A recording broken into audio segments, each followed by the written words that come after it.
Bonjour à tous, bienvenue dans l'émission partie 2 sur les tutoriels autour de la finance décentralisée et aujourd'hui nous allons voir la partie avancée autour de AAV sur comment passer d'un bridge, notamment le layer 1 de Ethereum vers un layer 2. Alors aujourd'hui on va vous faire d'un layer 2 vers un layer 2 mais ça fonctionne exactement de la même façon.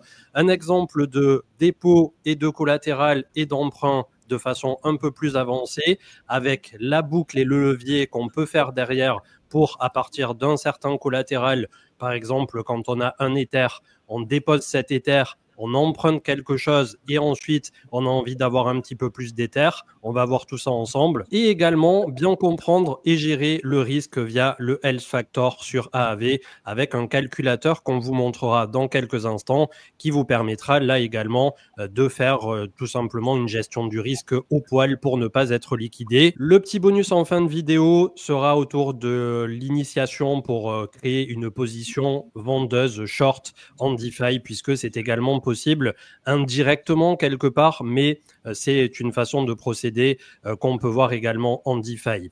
Donc vous êtes actuellement sur le site de aav.com et vous pouvez donc par la suite cliquer sur le petit bouton Open App qui va vous diriger directement sur l'application de AAV. Et une fois sur cette dernière, mon cher Manu, comment peut-on bridger, comme aujourd'hui on part du Avalanche Market par exemple sur AAV V3 pour se diriger éventuellement sur Optimism afin d'avoir des coûts qui sont extrêmement réduits. Bonjour à tous, salut CM, content d'être avec vous pour faire ce petit tuto.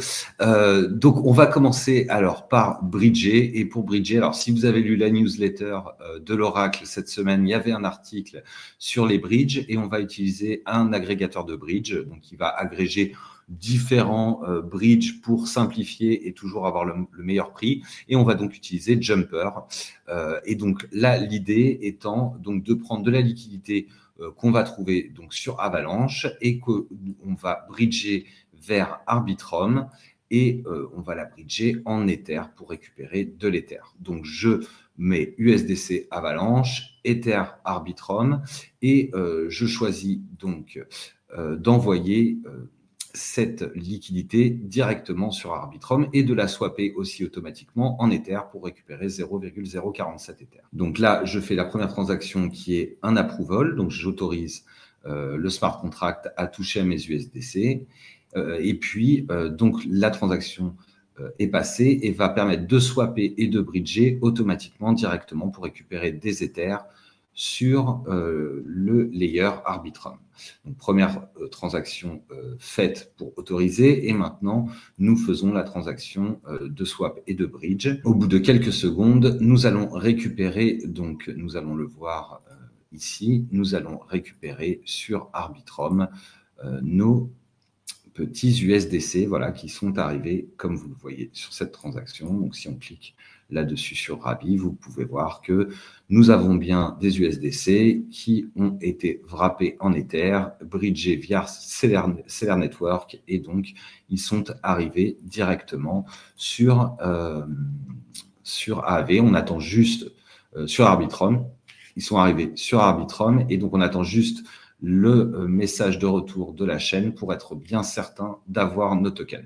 Donc, ça peut prendre 2 minutes. Magie du différé, ça va être instantané. Et n'oublions pas également de préciser, cher Manu, que là, nous faisons effectivement le bridge de Avalanche vers Arbitrum, mais que ça fonctionnerait exactement pareil si on avait besoin de convertir de l'Ether Layer 1, par exemple, Ether sur Ether au final, et avec globalement un pont qui pourrait se faire vers absolument tout ce qui est proposé ici. Attention toutefois à bien vérifier du côté de AAV que le layer 2 que vous voulez utiliser est disponible également sur AAV, sinon vous ne perdrez pas vos crypto-monnaies puisque vous pourrez toujours les échanger contre autre chose ultérieurement sur votre wallet, mais vous ne pourrez pas l'utiliser sur AAV si vous n'utilisez pas un des layers 2 qui a été déjà implémenté sur la plateforme. Donc le bridge a réussi, on a bien reçu nos 0,0469 Ether sur Arbitrum. Donc, allons maintenant les déposer sur AAV afin de pouvoir emprunter un petit peu d'argent. Donc, nous allons déjà mettre en collatéral, c'est-à-dire déposer ces Ethers. Donc, je ne vais pas tout déposer. On va déposer, par exemple, 35, comme ça. Et donc, je dépose. Je clique Supply. Je vais, une fois de plus, autoriser AAV à toucher à mes tokens. Donc, un approve. Ah et non, et comme c'est de l'Ether, il n'y a pas d'approuve, excusez-moi, c'est directement déposé. Les approuves, ce sont les tokens. N'oublions pas également de préciser que, comme ça avait été vu dans la première vidéo, si vous utilisez une Ledger, ça vous demandera de faire une signature à l'aveugle et éventuellement d'activer cette option sur votre Ledger. Alors, maintenant, ce qu'on va faire, c'est qu'on a déposé notre collatéral, 115 $ d'Ether, et on va emprunter, par exemple, un stablecoin. Alors, on va prendre tout simplement de l'USDC, et vous voyez que le taux d'emprunt est quand même à 11,33, mais ça ne va pas être si grave que ça, puisque nous, ce que nous voulons, c'est pouvoir long l'Ether. Donc, on ne va pas emprunter tout ce qu'on peut, c'est-à-dire 91 $, mais disons que nous allons emprunter 50 $, même un petit peu moins, 40 $, disons. Voilà, 40 $. Donc, j'emprunte ces 40 $ contre mon collatéral. On constate d'ailleurs à cette occasion que les frais sont de 0,01 ici, alors qu'on aurait eu certainement plusieurs dollars sur Ethereum Layer 1. En plus d'être rapide. Donc, c'est sûr que les transactions sont beaucoup moins chères.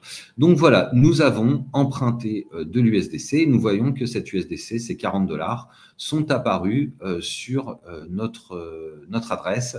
Et maintenant, ce que nous voulons faire, c'est en fait utiliser donc cette USDC qu'on a empruntée pour acheter plus d'Ether. Et donc là, ce qu'on va voir, c'est parce que nous sommes long Ether, nous pensons que le prix de l'Ether va augmenter, donc nous allons vouloir acheter plus d'Ether. On va utiliser le switch token, mais vous pouvez bien entendu utiliser un autre agrégateur de DEX, type Defiliama, Paraswap, etc. Donc, ce que nous allons faire, c'est que nous voulons acheter de l'Ether. Donc, nous allons acheter 40 $ d'Ether. Voilà. Et donc, nous allons automatiquement racheter 0,012. Pareillement, on va approuver notre token pour qu'il puisse être dépensé. Et nous allons le swapper. Ils appellent ça switch. Nous allons le swapper pour plus d'Ether. Et donc là, vous allez voir que nous allons récupérer effectivement un petit peu plus d'Ether que ce que nous avions. Donc, nous avons swappé ici 40 $. Et donc, pour que je ne vous dise pas de bêtises, 0,012. Donc, 0,012, nous revenons ici. Et nous allons, cette fois-ci, redéposer en fait 0,012. Et vous voyez que notre health factor, donc ça c'est la santé de votre position, est à 2,43. C'est-à-dire que mon collatéral représente 243% de ma dette. Quand il est à 1, j'ai des risques de liquidation, mais on y reviendra juste après. Là, ce que je vais faire, c'est supply. Donc, c'est 0,012 que je viens d'acheter. Et donc, je les rajoute à mon collatéral. Et ce que vous allez voir, ce que ça va faire, c'est que ça va permettre justement d'augmenter la position et donc mon health factor. Donc, ma position maintenant est plus safe qu'elle ne l'était avant, puisque j'ai racheté avec mes 40 $ de l'Ether que j'ai mis en collatéral cette fois-ci. Donc, bien sûr, je paye des intérêts, donc ma dette augmente au fur et à mesure. Et ce que je viens de faire, on peut le faire en fait plusieurs fois pour créer en fait ce qu'on appelle une boucle. Donc, je peux très bien en fait décider de réemprunter de l'USDC. Donc, disons que je vais réemprunter cette fois-ci 30 $. Oh, c'est un peu beaucoup. On va essayer toujours de rester avec un S-factor supérieur à 2, donc disons 20 $. Et au final, je peux réemprunter et ainsi recréer une boucle pour en fait m'exposer de plus en plus à l'Ether. Donc bien sûr, vous comprenez bien que si l'Ether augmente, bien je suis gagnant. Par contre, s'il baisse, mon collatéral baisse et donc mon health factor diminue et je me rapproche de la liquidation. C'est pour ça que je choisis toujours un health factor qui soit supérieur à 2. En règle générale, une position qui ne sera pas trop risquée sera contenue entre 2 et 2,50 de health factor. Donc, si on résume donc, pour long une position, être à l'achat si l'on croit dans la hausse, par exemple, de Ether, il faut déposer le collatéral, que ça soit Ether ou un autre token volatile, acheter en emprunt un stablecoin de votre choix, le convertir dans l'actif primaire qui lui est volatile, donc là en l'état Ether, pour rajouter de la puissance de frappe à votre portefeuille en Ether, puisque toujours sur ce motif-là, vous pensez que Ether va progresser comparativement à l'emprunt que vous avez fait qui vous coûte actuellement 11,33% à l'année. Alors voilà, là ce que je viens de faire, c'est de retransformer cette USDC en Ether. Donc j'ai récupéré encore 20 dollars d'Ether, c'est ce que je viens d'acheter, et je les resupply sur mon collatéral afin d'augmenter encore une fois mon HF. Donc là, on l'a fait que 2 fois, c'est quelque chose qu'on peut faire plusieurs fois. Et puis, il y a d'autres possibilités. Vous voyez qu'ici, il y a marqué e-mode qui donne d'autres fonctionnalités que l'on pourra voir ensemble si jamais vous nous rejoignez bientôt sur l'Oracle. Donc voilà, nous avons notre boucle. Donc j'ai 60 dollars d'emprunté. J'ai maintenant 175 dollars d'Ether, alors que vous l'avez vu au début, nous avions commencé avec 115 dollars. Et donc, ce qu'il faut bien comprendre, c'est qu'en fait, si le prix de l'Ether augmente, eh bien, cette valeur-là va augmenter. Et quand je déciderai de repayer ma dette, je peux la payer par exemple avec mon collatéral. Et donc, donc je vais rembourser par exemple les 60 dollars que j'aurais empruntés. Et vous voyez que les intérêts commencent déjà à s'accumuler, puisque j'ai vraiment emprunté 60 dollars, mais on a déjà tout ça d'intérêt entre guillemets. Ça ne fait qu'augmenter à chaque bloc. Et je pourrais rembourser donc ma dette via mon collatéral. Mais bien sûr, comme le prix de l'Ether aura augmenté, eh bien, j'aurai besoin de dépenser moins d'Ether pour rembourser cette dette. Et je pourrai garder le surplus d'Ether pour moi-même, quitte à le revendre et à encaisser le gain. Donc là, nous avons fait une position longue, en boucle, de façon assez simple, et avec un S-factor aux alentours de 2,50, qui fait que nous avons 250% de collatéral. Alors, on a ce petit calculateur, le AV Calculator. Vous voyez, on peut sélectionner le collatéral, on peut sélectionner donc l'actif emprunté, et on peut, grâce à ce calculateur, calculer le prix de liquidation, le collatéral qu'il faudrait. Donc là, par exemple, partons sur le prix de liquidation. Donc, en collatéral, nous avons dit que nous avions 0,053, donc 0,053. Nous avons emprunté 60 dollars et donc nous avons un prix de liquidation qui se situe aux alentours des 1372 pour le prix de l'Ether. Donc, c'est-à-dire que si jamais l'Ether tombe à 1372 dollars, ma position sera liquidée.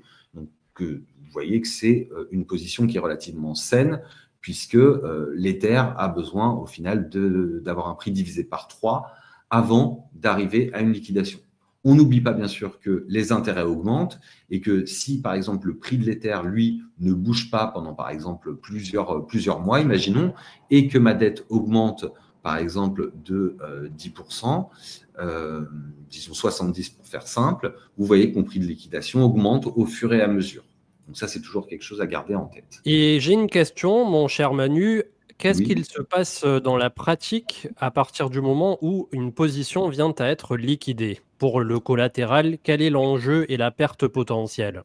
Alors, on l'a vu ici, on imagine que le prix descend à 1600 et en fait, ce qui va se passer, c'est que cette dette-là va devoir être remboursée avec le collatéral. Donc, on a un liquidateur, c'est une tierce partie dont c'est le métier, qui vient en fait régler les dettes. Parce que vous comprenez bien que cet argent que vous avez emprunté, vous l'avez emprunté à ceux qui déposent dans les pools du SDC sur AAV pour avoir du rendement, mais on prête à n'importe qui. Donc la solvabilité des autres dépend en fait de l'efficacité de ces liquidations pour être certain que les prêteurs ne puissent pas perdre d'argent.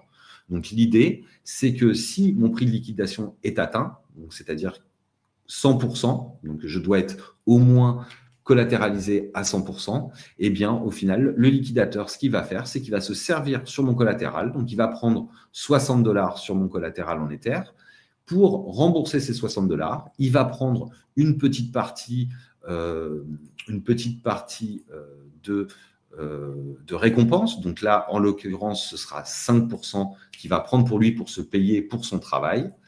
Et il va donc rembourser ma dette avec mon collatéral. Donc faire attention, si vous voulez en savoir plus, on en parlera sur l'oracle, mais l'idée, c'est vraiment de comprendre que si jamais vous deviez être liquidé, vous allez perdre à peu près, on va dire pour faire simple, 80% de la somme que vous aviez en collatéral, donc c'est-à-dire 80% des 0,053 Ether à ce moment-là. Donc la liquidation fait mal et il faut éviter à tout prix de se faire liquider. Pour éviter de se faire liquider, il faut toujours avoir un health factor qui soit sain. Et s'il descend trop bas, ne pas hésiter à rembourser une partie de votre dette pour augmenter donc votre health factor en diminuant votre emprunt. Donc, ça, et si on pouvait donner un exemple dans le calculateur qui ferait passer le health factor à 3 pour avoir un prix de liquidation autour de 1 000 $ par exemple pour Ether, chose qui aujourd'hui, sur le papier en tout cas, n'est pas censée arriver, mais tout peut arriver. Il faudrait qu'on ait emprunté combien exactement pour être encore plus safe? Si le prix de liquidation voulait être du 1 000 $, là par exemple, on aurait, je pense que si on met voilà, 45 $, on a un prix de liquidation à 1 000 $, donc on est tranquille. Donc ça représente à peu près, si on le fait, hein, vous voyez, vous prenez donc 45 $ que vous divisez, on a dit, par 157, je crois. Donc voilà, il faut à peu près 30% en fait d'emprunt par rapport à votre collatéral. Donc si vous empruntez 30%, en règle générale, vous êtes toujours safe. Et encore là, j'ai pris 175, mais vous voyez, l'idée, c'est ça. C'est si vous empruntez entre 20 et 30% de votre collatéral, vous êtes safe. Parce que vous prenez en compte le fait que cet Ether peut justement baisser de moitié. Imaginez le bear market commence demain, l'Ether était à 4000 et puis il passe à 2000, puis à 1500. Vous êtes encore safe, mais bien entendu, si vous n'avez pas vendu votre Ether pour rembourser un petit peu plus, vous allez devoir utiliser beaucoup plus d'Ether pour rembourser votre dette si vous n'avez pas de fonds qui viennent d'ailleurs pour rembourser cette dette en USDC.